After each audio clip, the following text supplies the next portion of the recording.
What is going on, everybody? Good evening. We're a little bit later than usual on this video. Usually I try to get this one up right after the practice report releases, but couldn't quite do it today. Not helping is the fact that these reports are taking a little bit longer than usual to get out. Usually they come out around 4:10.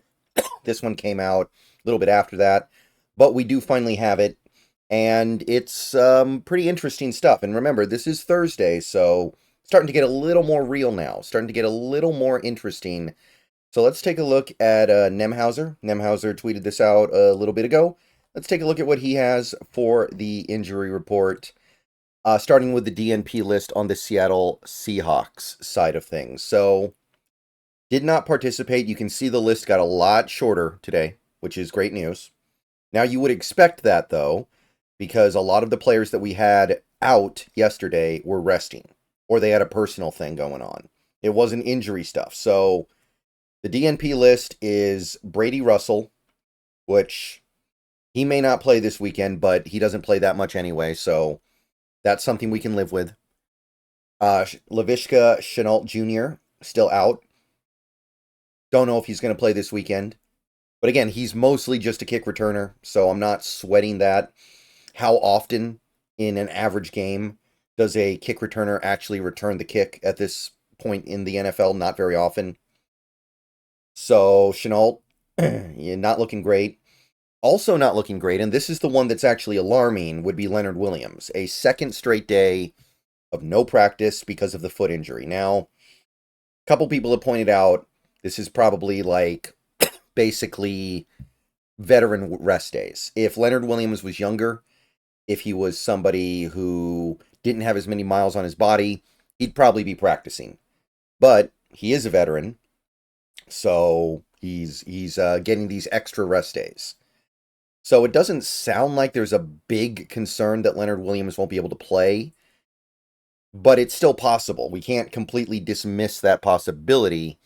And more than that, if he's going to play with this injury, what is he going to be able to do? How is he going to be able to get the things done that he needs to do?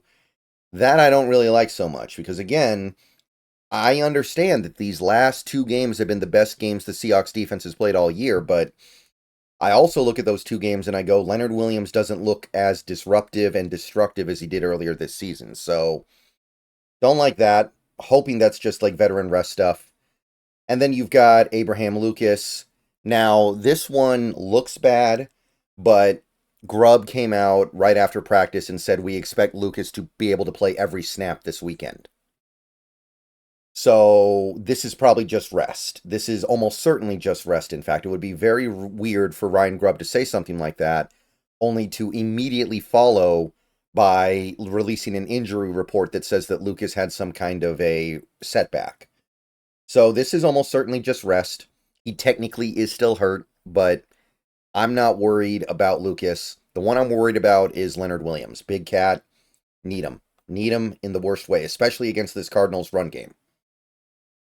Now, Noah Fant, limited. Good news here, right? Noah Fant, he's got a chance now. Went from a DNP yesterday to a limited participant today. That's a good sign, and he's coming along a little quicker than I thought. I had a bad feeling about Noah Fant this week, but he's looking like he'll be able to at least suit up. And I know that Noah Fant's not had the greatest season. He's not had the greatest career in Seattle so far, if we're being honest, but we kind of need him because we don't really have a lot going on at the tight end position without him. Like Pharaoh Brown, way too limited. And AJ Barner just, I don't know. I like AJ Barner. I think he's headed towards a good place, but probably just not well equipped to be able to play a full load yet. And D. Williams also limited, so he will probably be able to do return stuff. Now, as a Seahawks fan, I don't know if I really like that, but he's still on the team, right? Still suiting up, still collecting a paycheck every week, so I guess I'd rather have him out there than not have him out there, because I gotta believe he's still better than anyone else we could put back there, or else why is he getting put back there? All right, so the full participation list is mostly made up of players who were just resting yesterday, so There's not much to say. Reed, Lockett, Tomlinson, Hankins, business as usual. You wouldn't expect those guys to not be able to practice today. There's no injury thing going on there, really. So you got Pharaoh Brown, still full participant with the elbow. Draymond Jones, still full with the shoulder. Rayshon, still full with the hand. So not much to say there. I mean, Rayshon looks like he's on track to play this weekend. I don't know how much he'll play, but got to believe he'll play some. Got to believe he'll do something. It looks like he'll be physically able to do it at the least. So that's what's going on the Seahawks side of things. It's not bad. The Leonard Williams thing is bad. But the Noah Fant thing, I don't want to downplay that. That matters. That's important if Noah Fant can play. Because to me, Barner looks a little overwhelmed in his current role. So that's the Seahawks side of things. Let's jump on over to the Arizona Cardinals, see what they have. Some interesting things this week. For one, Max Melton hit the DNP list. Max Melton, cornerback, very physically talented, just kind of raw. Now, it is with an illness, and usually a sick player will make their way back by game time. Pretty rare a player misses a game because he's sick. That doesn't happen very often. So, Max Melton, we'll see what happens tomorrow, but it's hard to keep a football player down with illness. And then you have Jalen Thompson still not participating with an ankle, so he's actually looking like he may not play. And if he doesn't play, that means we get Dadrion Taylor-Demerson, who you can see is still limited. So there is a little something going on in that Cardinals secondary that they're probably not thrilled about. I know Jalen Thompson's not the greatest player. Some people are even saying that Taylor-Demerson has looked better than Thompson so far, but that doesn't mean he's a better player. That doesn't mean he's the guy they would rather have out there. So definitely worth monitoring. But it looks like Thompson's unlikely to play at this point, and Melton, I imagine he'll be fine. Everything else pretty much stays on track. Beachum becomes a limited participant after being sitting out yesterday. DeMarcado, limited. He doesn't play very much anyway. Darius Robinson, limited. Taylor-Demerson, like I said, limited. And Jonah Williams, limited with the knee. And Isaiah Adams remains a full participant. So nothing's really changed on that front.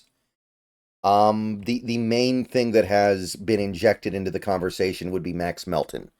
And again, I really don't think that Melton is in any kind of danger of not playing. It would be one heck of an illness if it actually kept him out of the game. Okay, so that'll do it for this injury report. We got one more tomorrow. I'll make a video about it as soon as we get it. Hopefully we get some good news. If it comes out tomorrow that Leonard Williams is going to be out, then I'm concerned because this foot injury has been kind of lingering on him for a while now. And I don't need him to be put in a... I don't need him to now not be able to not be able to go, because that's probably something that would be a long-term concern. All right, see you guys later. I'm going to go live on Twitch in a little bit. See you guys soon. Go Hawks.